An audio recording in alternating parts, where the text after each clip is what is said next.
Welcome to Swiss യാത്രകൾ. നമ്മുടെ ഇന്നത്തെ പുതിയൊരു വീഡിയോയിലോട്ട് എല്ലാവർക്കും സ്വാഗതം. അപ്പോൾ ഇന്നത്തെ വീഡിയോ ഞാൻ ഇതിനു മുമ്പൊരു വീഡിയോ ഇട്ടിട്ടുണ്ടായിരുന്നു, അതിൻ്റെ ബാക്കിയാണ് കേട്ടോ ഇന്നത്തെ വീഡിയോ. അതായത് നമ്മുടെ ഫിദെ ഫ്രഞ്ച് എക്സാമിൻ്റെ വീഡിയോ ആണ് ഞാൻ ചെയ്തുകൊണ്ടിരിക്കുന്നത്. അപ്പോൾ ഓൾറെഡി ഞാനൊരു വീഡിയോ ചെയ്തിട്ടുണ്ടായിരുന്നു. അപ്പോൾ അതിൻ്റെ ബാക്കിയാണ് ഞാൻ ഇന്നത്തെ വീഡിയോയിൽ ചെയ്യുന്നത്. ഇന്ന് ഞാൻ ചെയ്യുന്നത് എന്താണെന്ന് വെച്ചാൽ എൻ്റെ ഒരു എക്സ്പീരിയൻസ്, എന്നോട് ചോദിച്ച ക്വസ്റ്റ്യൻസ് എന്തൊക്കെയാണ് ഫിദെ എക്സാമിന് വേണ്ടിയിട്ട്, എൻ്റെ ഒരു എക്സ്പീരിയൻസ് അതൊക്കെയാണ് കേട്ടോ ഞാൻ ഇന്ന് ഈ വീഡിയോയിൽ ഷെയർ ചെയ്യുന്നത്. അപ്പോൾ ഞാൻ ജനുവരിയിലാണ് സ്വിറ്റ്സർലൻഡിൽ എത്തിയത്. അപ്പോൾ നെക്സ്റ്റ് ജനുവരി ആകുമ്പോഴത്തേക്കും, ഡിസംബർ ആകുമ്പോഴത്തേക്കും ഞാൻ എക്സാം പാസ്സാവണമായിരുന്നു. അപ്പോൾ അതിൻ്റെ ഇടയിൽ നാട്ടിൽ പോകാനുണ്ടായിരുന്നു. ഡിസംബർ 13 ഒക്കെ ആയപ്പോഴത്തേക്കും നാട്ടിൽ പോകാനുണ്ടായിരുന്നു. അപ്പോൾ അതുകൊണ്ട് തന്നെ എനിക്ക് പെട്ടെന്ന് എക്സാം ചെയ്യേണ്ടത്. അപ്പോൾ ഡിസംബർ 6 ഞാൻ ഡേറ്റ് എടുത്തത് കേട്ടോ എക്സാമിന് വേണ്ടിയിട്ട്. അപ്പോൾ ഞാൻ ഓറലും റിട്ടണും എക്സാം ചെയ്തിട്ടുണ്ടായിരുന്നു. A1 French A1, ഫിദയുടെ French A1 ആണ് കേട്ടോ ഞാൻ ചെയ്തിട്ടുണ്ടായത്. അപ്പോൾ ഞാൻ എൻ്റെ ഒരു എക്സ്പീരിയൻസ് പറയാം. ഭയങ്കര ടെൻഷനായിരുന്നു. പുതിയ ലാംഗ്വേജ് ഉറപ്പായിട്ട് അറിയില്ല. പിന്നെ എക്സാമിന് പോകുമ്പോൾ എന്താണെങ്കിലും എല്ലാവർക്കും ടെൻഷൻ ഉണ്ടാവും. അങ്ങനെ ഒരാഴ്ചയൊക്കെ ഉറക്കമില്ലാണ്ട് ഭയങ്കര ടെൻഷനൊക്കെ അടിച്ചിട്ടാണ് ഞാൻ എക്സാമിന് പോയത്. അപ്പോൾ ഞാനിങ്ങനെ എക്സാമിന് പോകുന്നതിന് മുമ്പൊക്കെ ഇങ്ങനെ കുറച്ച് പേരോടൊക്കെ ചോദിച്ചപ്പോൾ അവർ പറഞ്ഞിട്ടുണ്ടായിരുന്നു, A1 ലെവലല്ലേ, ഭയങ്കര ബേസിക്കാണ്, നിങ്ങൾ ഒന്നും പേടിക്കാനില്ല, ഭയങ്കര സിമ്പിളാണ്, ആർക്ക് വേണമെങ്കിലും പോയി എഴുതി പാസ്സായിട്ട് വരാൻ പറ്റും, അതുകൊണ്ട് ഒന്നും പേടിക്കേണ്ടതെന്നാണ് ഞാൻ ചോദിച്ച കുറച്ച് പേരൊക്കെ എന്നോട് പറഞ്ഞത്. പക്ഷേ എൻ്റെ ഒരു എക്സ്പീരിയൻസ് ഞാൻ പറയുകയാണ്, അങ്ങനെ പാസ്സാവുമെന്ന് വിചാരിച്ചിട്ട് പോയാൽ നമുക്ക് ഒരിക്കലും പാസ്സാവാൻ പറ്റില്ല. കാരണം നമുക്ക് പുതിയ ലാംഗ്വേജാണ്, ഒരു ലാംഗ്വേജിൽ നമ്മളവിടെ പോയി സംസാരിക്കണ്ടേ. അതുകൊണ്ട് പ്രിപ്പയർ ചെയ്താൽ മാത്രമേ നമുക്ക് പാസ്സാവാൻ പറ്റുള്ളൂ. അതേസമയം ഇപ്പം എന്തെങ്കിലുമൊക്കെ ബേസിക്കായിട്ട്, ഇപ്പം ചിലവർ നാട്ടിലാണെങ്കിലും സ്കൂളിൽ ഫ്രഞ്ച് ബേസിക്കായിട്ട് എടുത്ത ആൾക്കാരൊക്കെ ഉണ്ടാവില്ല, അവർക്കൊക്കെ ആണെങ്കിൽ ചിലപ്പോൾ ഈസി ആയിരിക്കും, ഒരു ബേസ് ഉള്ളതുകൊണ്ട്. പക്ഷേ എനിക്കൊന്നും അറിയില്ലായിരുന്നു. ഇവിടെ വന്നിട്ടാണ് ഇങ്ങനെ ഒരു ലാംഗ്വേജ് സ്റ്റാർട്ട് ചെയ്ത് തുടങ്ങിയത്. അതുകൊണ്ട് എൻ്റെ ഒരു ഇതിൽ ഞാൻ പറയുകയാണ്, പ്രിപ്പയർ ചെയ്യാതെ പോയി ചെയ്യരുത്. കാരണം ഇതിനുവേണ്ടി നമ്മൾ റിട്ടണും ഓറലും കൂടെ 250 ഫ്രാങ്ക്സാണ് നമ്മൾ പേ ചെയ്യുന്നത്. അത് നമ്മളെയൊക്കെ സംബന്ധിച്ച് ഒരു വലിയൊരു എമൗണ്ട് ആണല്ലേ. അപ്പോൾ ഒട്ടും പ്രിപ്പയർ ചെയ്യാണ്ട് നമ്മൾ പോയി അത്ര ഒരു എമൗണ്ട് കളയണ്ടല്ലോ. നമ്മൾ പ്രിപ്പയർ ചെയ്ത് പോയി എഴുതി പാസ്സാവല്ലേ അതിനേക്കാൾ നല്ലത്. സെക്കൻഡ് അറ്റംപ്റ്റ് നമ്മൾ ചെയ്യുന്നതിനേക്കാളും നല്ലത് ഫസ്റ്റ് അറ്റംപ്റ്റ് തന്നെ നമ്മൾ പോയി നന്നായി പ്രിപ്പയർ ചെയ്തിട്ട് ക്ലിയർ ചെയ്യില്ല. അപ്പോൾ എന്താണെങ്കിലും നിങ്ങൾ പ്രിപ്പയർ ചെയ്തിട്ട് മാത്രം എക്സാമിന് വേണ്ടി പോവുക എന്നുള്ളതാണ് കേട്ടോ എൻ്റെ ഒരു അഭിപ്രായം. ഓക്കെ, അപ്പോൾ നേരത്തെ പറഞ്ഞ പോലെ ഞാൻ ഡിസംബർ 6 എക്സാം എടുത്തിട്ടുണ്ടായത്. ലൊസാനിലുള്ളൊരു ഇൻസ്റ്റിറ്റ്യൂഷനിലാണ് ഞാൻ ഈ സ്ലോട്ട് ബുക്ക് ചെയ്തിട്ടുണ്ടായത്. അപ്പോൾ കറക്റ്റ് എക്സാമിൻ്റെ സമയമായപ്പോൾ ഞാൻ അവിടെ പോയി. അപ്പോൾ ചെന്ന് കഴിഞ്ഞ് കുറച്ചൊരു 15 മിനിറ്റ് മുമ്പൊക്കെ ഞാൻ അവിടെ എത്തിയിട്ടുണ്ടായിരുന്നു. അപ്പോൾ പോകുമ്പോൾ നമ്മൾ നമ്മുടെ ഇതുണ്ടല്ലോ, നമ്മുടെ പെർമിറ്റിൻ്റെ കാർഡ് ഉണ്ടല്ലോ, അത് കൊണ്ടുപോകണം കേട്ടോ. അപ്പോൾ അതിൻ്റെ ഒപ്പം നിങ്ങൾ പാസ്പോർട്ടോ എന്തെങ്കിലുമൊക്കെ കയ്യിൽ വെച്ചോളൂ. എൻ്റെ അടുത്തും നമ്മുടെ പെർമിറ്റിൻ്റെ കാർഡാണ് ചോദിച്ചത്. അപ്പോൾ നമ്മളത് കൊടുത്തു. അപ്പോൾ അതാണ് മെയിനായിട്ട് നമ്മൾ കയ്യിൽ വെക്കേണ്ടത്. പിന്നെ നമുക്ക് ഇതിന് വേണ്ടിയിട്ട് നമ്മുടെ പാസ്പോർട്ടും കൂടെ ഞാൻ കൊണ്ടുപോയിട്ടുണ്ടായിരുന്നു. അപ്പോൾ അതും കൂടെ എന്താണെങ്കിലും കയ്യിൽ വെച്ചോളൂ. അങ്ങനെ അവിടെ ചെന്നു നമ്മുടെ ഈ കാർഡ് കൊടുത്തു കുറച്ച് കഴിഞ്ഞപ്പോഴത്തേക്ക് അവർ വിളിച്ചു. എക്സാമിനർ തന്നെയാണ് എന്നെ വന്നിട്ട് വിളിച്ച് ആ എക്സാമിൻ്റെ ഒരു റൂമിലോട്ട് കൊണ്ടുപോയി. ഒരു ഓഫീസ് റൂം പോലത്തെ ഒരു ചെറിയൊരു റൂമാണ്. അപ്പോൾ ആ റൂമിൽ പോയപ്പോൾ ഈ എക്സാമിനറും ഉണ്ടായിരുന്നു, പിന്നെ വേറൊരു 2 എക്സാമിനേഴ്സ് ഉണ്ടായിരുന്നു. അപ്പം നമ്മളോട് ഡയറക്റ്റ് സംസാരിക്കുന്നത് ഒരു എക്സാമിനറാണ്. മറ്റേ ആൾ അവിടെ ഇരിക്കുന്നത് നമ്മുടെ ഇവാലുവേറ്റ് ചെയ്യാൻ വേണ്ടിയാണ്. പുള്ളിക്കാരിയാണ് നമുക്ക് ഇങ്ങനെ സ്കോറൊക്കെ എഴുതുന്നതൊക്കെ മറ്റേ ആ സൈഡിലിരിക്കുന്ന എക്സാമിനറാണ്.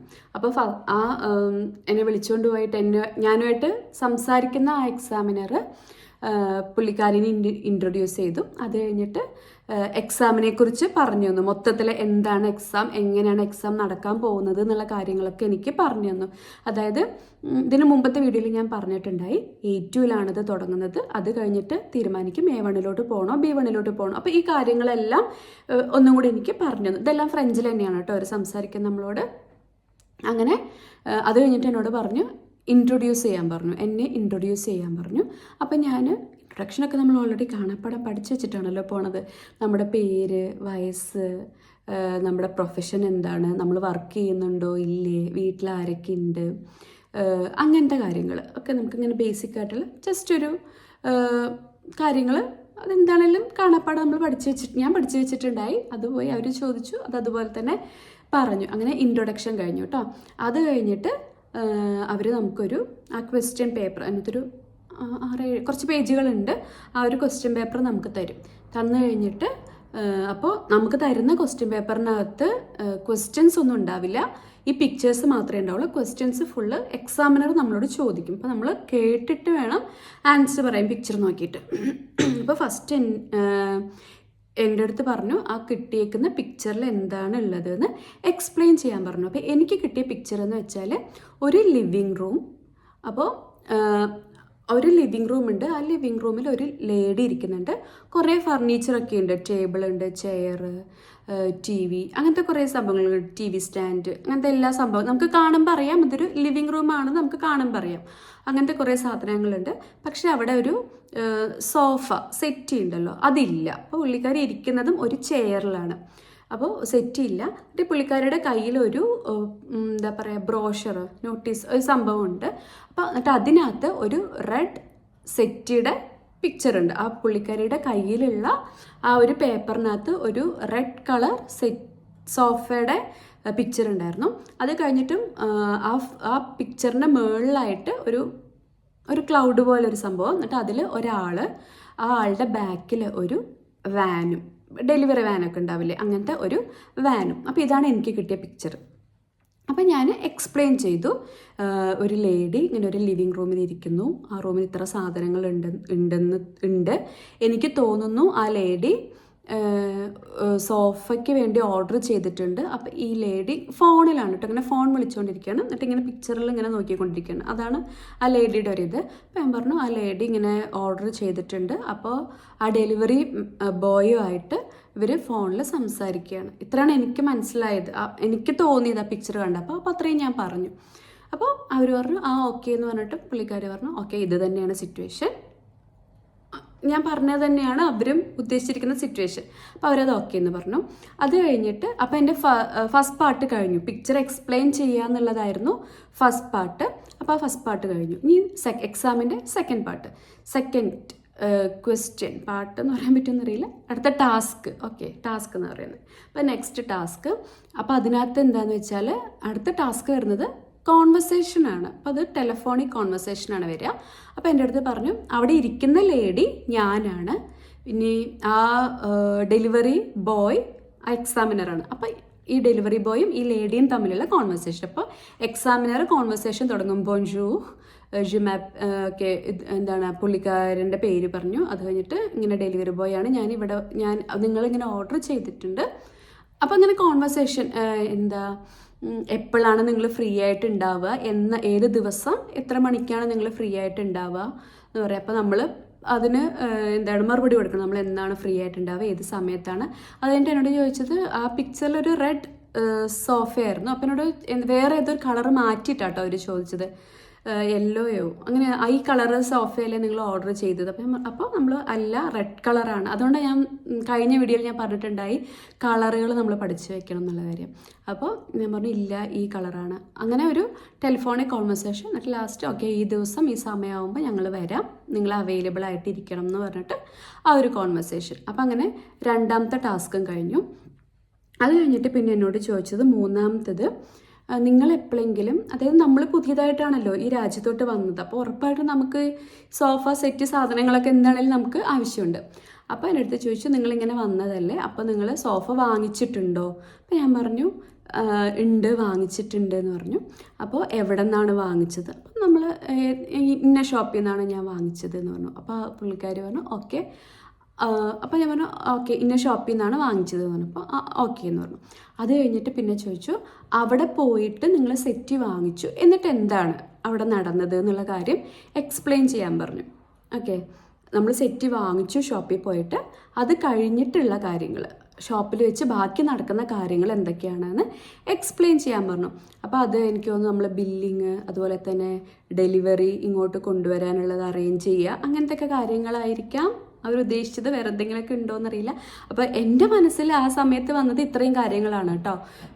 ബില്ല് ചെയ്യണം, അതുപോലെ തന്നെ എപ്പോൾ കിട്ടും എന്നുള്ള കാര്യങ്ങൾ ചോദിക്കണം, അതുപോലെ തന്നെ ഡെലിവറി അറേഞ്ച് ചെയ്യണത്. അത്രയും കാര്യങ്ങളൊക്കെയാണ് ഞാൻ പറഞ്ഞത്. അപ്പോൾ അതും ഓക്കെ. അത് കഴിഞ്ഞിട്ട് പറഞ്ഞു, ഇപ്പോൾ നമ്മൾ ഇതെല്ലാം വാങ്ങിച്ച് കഴിഞ്ഞു, ഇനി നിങ്ങൾ എന്ത് ചെയ്യും, അങ്ങനെ ചോദിച്ചു കേട്ടോ. അപ്പോൾ പിന്നെ ഞാൻ പറഞ്ഞു, പിന്നെ ഡെലിവറിയുടെ കാര്യങ്ങൾ നമ്മളിങ്ങനെ അന്വേഷിക്കാം, അങ്ങനത്തെ കാര്യങ്ങളൊക്കെ പറഞ്ഞു. അപ്പോൾ ഇത്രയും ക്വസ്റ്റ്യൻസാണ് എന്നോട് ചോദിച്ചത്. അത് കഴിഞ്ഞിട്ട് ഓക്കെ, അപ്പോൾ അവർ പറഞ്ഞു ഓക്കെ, നമ്മുടെ A2 പാർട്ട് ഇവിടെ തീർന്നിരിക്കുന്നു. അപ്പോൾ ഇനി B1 പോവുകയാണെങ്കിൽ നിങ്ങൾക്ക് അത്രയും കറക്റ്റായിട്ട് എന്താണ് നിങ്ങൾക്കത് അറ്റൻഡ് ചെയ്യാൻ പറ്റുമെന്ന് തോന്നുന്നില്ല. അതുകൊണ്ട് നമുക്ക് A1 ഇനി പോവാം എന്ന് പറഞ്ഞു എന്നോട്. അങ്ങനെ A1 പോയി കേട്ടോ. നമുക്കറിയാം നമുക്ക് B1 എന്താണെങ്കിലും എത്താൻ പറ്റില്ല എന്നുള്ള കാര്യം. അപ്പോൾ അങ്ങനെ B1 പോയി. അപ്പോൾ B1 പോയി. അങ്ങനെ B1 പോയപ്പോൾ എനിക്ക് ഇതുപോലെ ഒരു പേപ്പർ, ഒരു പേജിനകത്ത് ഇങ്ങനെ 4 പിക്ചേഴ്സ് ഉണ്ടായി കേട്ടോ. പിക്ചേഴ്സ് ഉണ്ടായിരുന്നു. അതെന്ന് വെച്ചാൽ ഒരു ഫാർമസി, അതായിരുന്നു ആ ഒരു ഇത്. ഫാർമസിയിൽ ഇപ്പോൾ ഫസ്റ്റ് പിക്ചർ എന്ന് വെച്ചാൽ ഫാർമസിസ്റ്റും ഒരു ലേഡിയും നിൽക്കുന്നു. സെക്കൻഡ് പിക്ചറിൽ ഫാർമസിസ്റ്റ് എന്തോ ഒരു മെഡിസിൻ ഇങ്ങനെ എടുത്ത് ഇങ്ങനെ കാണിച്ച് ഇങ്ങനെ നിൽക്കുന്നു. മൂന്നാമത്തതിനകത്ത് ആ മരുന്ന് ഒരു പാക്കറ്റിനകത്താക്കിയിട്ട് ലേഡിക്ക് കൊടുക്കുന്നു. പിന്നെ നാലാമത്തതിൽ ഈ ലേഡി ഇങ്ങനെ അവരുടെ പേഴ്സ് ഇങ്ങനെ ഓപ്പൺ ചെയ്ത് ഇങ്ങനെ എന്തോ എടുക്കുന്ന ആ ഒരു പിക്ചർ. അത്രയും. അപ്പോൾ ഈ 4 പിക്ചറും എന്താണെന്നുള്ളത് നമ്മൾ എക്സ്പ്ലെയിൻ ചെയ്യുക.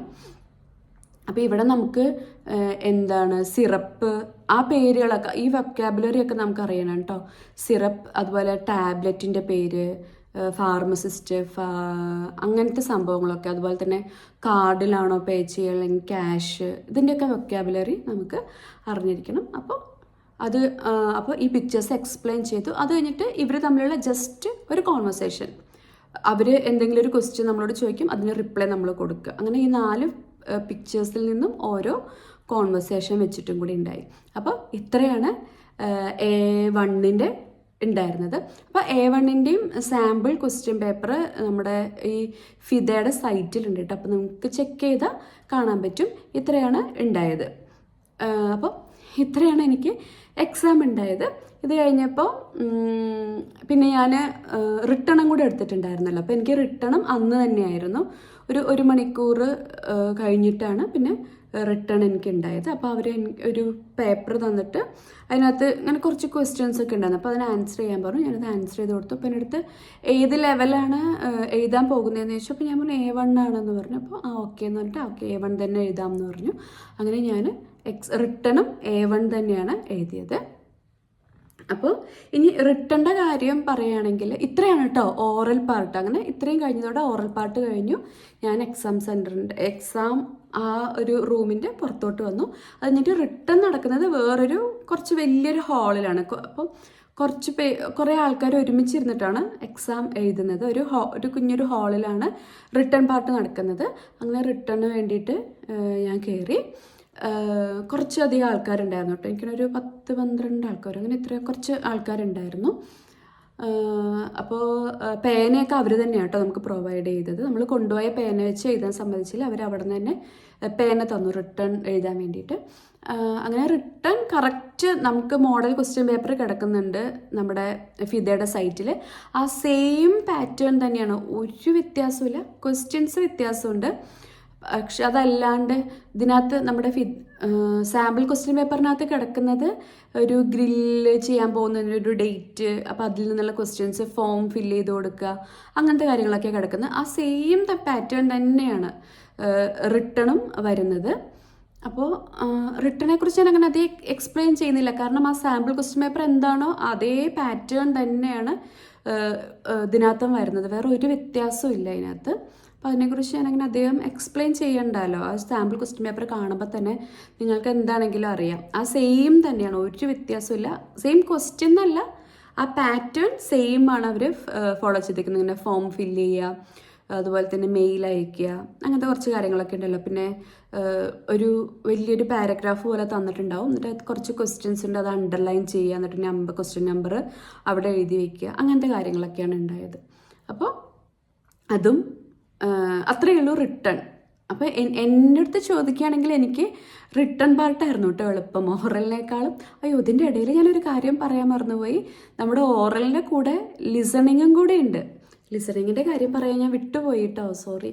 അപ്പോൾ നമ്മുടെ ഈ ഓറൽ കഴിയുമ്പം അപ്പം തന്നെയാണ് അവർ തന്നെയാണ് ലിസണിങ്ങും. ഓറൽ പാർട്ട് നമ്മൾ A1 ചെയ്യുമല്ലോ, A1 ചെയ്ത് കഴിയുമ്പോൾ ഒരു പറയും ഓക്കെ നമുക്കിനി ലിസണിങ്ങിലോട്ട് കടക്കാം എന്ന് പറയും. അങ്ങനെ ലിസണിങ്ങിലോട്ട് കയറി കഴിയുമ്പോൾ അവർ ലാപ്ടോപ്പിൽ നിന്നാണ് നമുക്ക് സൗണ്ട്, ഈ ക്വസ്റ്റ്യൻ പേപ്പർ നമ്മുടെ കയ്യിലുണ്ടാവും കേട്ടോ. അപ്പോൾ എന്നിട്ട് ഓപ്ഷൻസ് ഉണ്ടാവും, ABCD ഓപ്ഷൻസ് ഉണ്ടാവും. അതിൽ ഏതാന്ന് വെച്ചാൽ നമ്മൾ പറയണം. അപ്പോൾ നമ്മൾ ഇവാലുവേറ്റ് ചെയ്യുന്ന എക്സാമിനറിൻ്റെ കയ്യിൽ ഒരു ഇതുണ്ട്. അപ്പോൾ അത് നമ്മൾ ഏതാണോ പറയുന്നത് അത് അവരവിടെ മാർക്ക് ചെയ്യും. നമ്മൾ പറയുന്നത് ഏതാന്ന് വെച്ചാൽ ഏത് ആൻസർ ആണോ നമ്മൾ പറയുന്നത് അത് അവരവിടെ മാർക്ക് ചെയ്യും. അങ്ങനെയാണ്. അപ്പോൾ ലിസണിങ്ങിൻ്റെയും സാമ്പിൾ കിടപ്പുന്നുണ്ട് ഇവരുടെ സൈറ്റിൽ. അതുപോലെ തന്നെയാണ് ചോദിച്ചത് കേട്ടോ.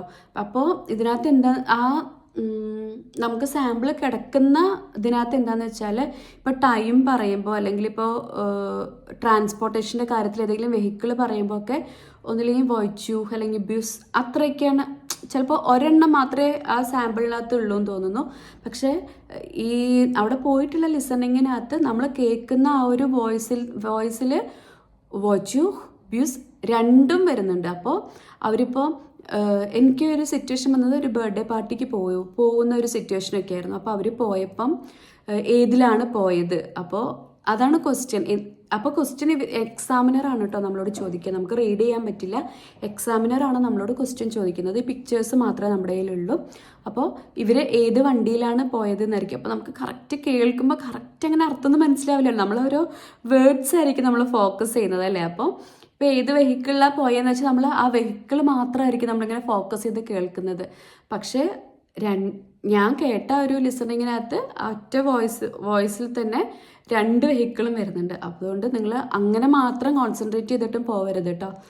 ഒരു മീനിങ് കിട്ടുന്ന പോലെ തന്നെ മനസ്സിലാക്കി. അതുപോലെ തന്നെ ഇപ്പോൾ പ്രൈസൊക്കെ ചോദിക്കുമ്പോഴാണെങ്കിലും അല്ലെങ്കിൽ ഡേറ്റ് ചോദിക്കുമ്പോഴാണെങ്കിലും ഇപ്പോൾ ഒരു നമ്പർ ആണെങ്കിൽ നമുക്ക് പെട്ടെന്ന് പറയാൻ പറ്റും അല്ലേ. ഇപ്പോൾ ഇന്ന സാധനം വാങ്ങിച്ചു എത്ര രൂപയാണെന്ന് ചോദിക്കുമ്പോൾ 5 francs 5 എന്ന് മാത്രമേ ആ ഒരു വോയിസിലുള്ളൂ എന്ന് വെച്ചാൽ നമുക്ക് ആ 5 എന്ന് പെട്ടെന്ന് പറയാൻ പറ്റും. ചിലപ്പോൾ അതിനകത്ത് 5 ഉണ്ടാവും 10 ഉണ്ടാവും, 2 നമ്പേഴ്സ് ആ വോയിസിനകത്ത് ഉണ്ടാവും. അപ്പോൾ നമുക്ക് കൺഫ്യൂഷൻ ആവും ഏതാണെന്നുള്ള കാര്യത്തിൽ. അപ്പോൾ അത് ഒന്ന് ശ്രദ്ധിക്കണം കേട്ടോ. ഞാൻ എനിക്ക് കിട്ടിയ ആ ലിസണിങ്ങിനകത്ത് ഇതുപോലെ എന്താണോ ആൻസർ വേണ്ടത്, ഇപ്പോൾ വെഹിക്കിൾ അല്ലെങ്കിൽ ഫ്രൂട്ട് അല്ലെങ്കിൽ നമ്പർ, അതാണെങ്കിൽ 2 സെയിം നമ്പർ ആണെങ്കിലും ഫ്രൂട്ട് എന്താണെങ്കിലും ഈ വോയിസിനകത്ത് അത് 2 എണ്ണം ഉണ്ടാവും. അപ്പോൾ അത് നമുക്ക് തെറ്റിപ്പോവാൻ സാധ്യതയുണ്ട്. അപ്പോൾ ലിസണിങ്ങിൻ്റെ കാര്യത്തിൽ അത് നന്നായിട്ട് ശ്രദ്ധിക്കാൻ. കുറേ ഇങ്ങനെ വീഡിയോസ് കുറേ കേട്ട് കഴിയുമ്പോൾ എനിക്ക് തോന്നുന്നു നമുക്ക് കുറച്ചുകൂടെ കിട്ടുന്നുണ്ടെന്ന് തോന്നുന്നു. അപ്പോൾ ആ ഒരു സാമ്പിൾ ക്വസ്റ്റ്യൻ പേപ്പർ കിടക്കുന്നതിനകത്തുള്ള ആ സെയിം തന്നെയാണ് എക്സാമിനകത്തും മോഡൽ ക്വസ്റ്റ്യൻ വ്യത്യാസമുണ്ട്, പക്ഷെ ആ പാറ്റേൺ സെയിം തന്നെയാണ് കേട്ടോ ഉള്ളത്. അപ്പോൾ ഇത്രയൊക്കെയാണ് എൻ്റെ ഒരു എക്സ്പീരിയൻസ്. ഇനി എൻ്റെ റിസൾട്ട് ഞാൻ പാസ്സായി. ഞാൻ A1 പോയത്. ഓറലും റിട്ടണും രണ്ടിനും എനിക്ക് A2 കിട്ടി. റിട്ടൺ എനിക്ക് ഓറലിനേക്കാളും ഞാൻ പറഞ്ഞില്ലേ എനിക്ക് എളുപ്പം റിട്ടൺ ആയിരുന്നു എന്ന് പറഞ്ഞില്ല. അങ്ങനെ എന്താണെങ്കിലും എനിക്ക് തോന്നുന്നു നമ്മൾ നന്നായിട്ട് പ്രിപ്പയർ ചെയ്താൽ തീർച്ചയായിട്ടും നമുക്ക് പറ്റും, നമ്മളെ കൊണ്ട് പറ്റും. അപ്പോൾ അങ്ങനെ എനിക്ക് A2 കിട്ടി. ഞാൻ ഭയങ്കര ഹാപ്പിയാണ്.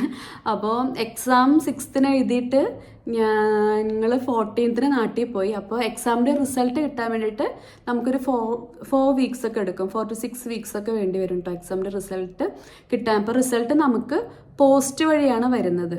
നമുക്ക് നമ്മുടെ മെയിൽ ബോക്സിലുണ്ടാവും.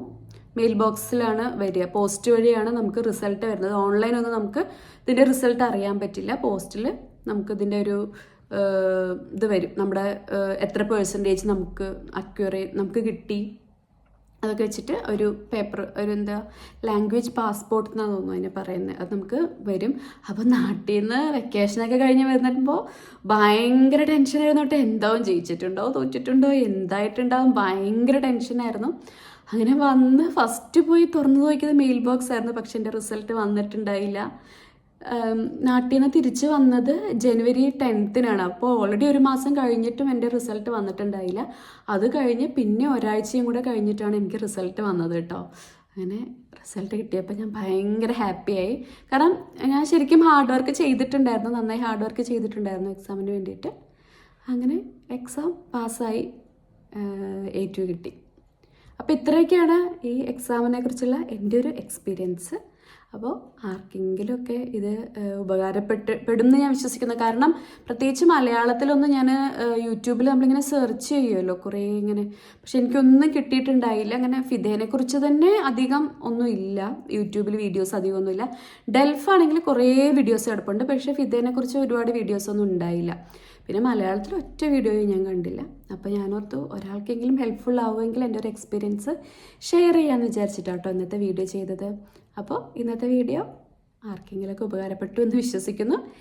എല്ലാവർക്കും നല്ലൊരു ദിവസം ആശംസിക്കുന്നു. മറ്റൊരു ദിവസം നമുക്ക് വേറൊരു വീഡിയോ ആയിട്ട് കാണാം. Bye bye.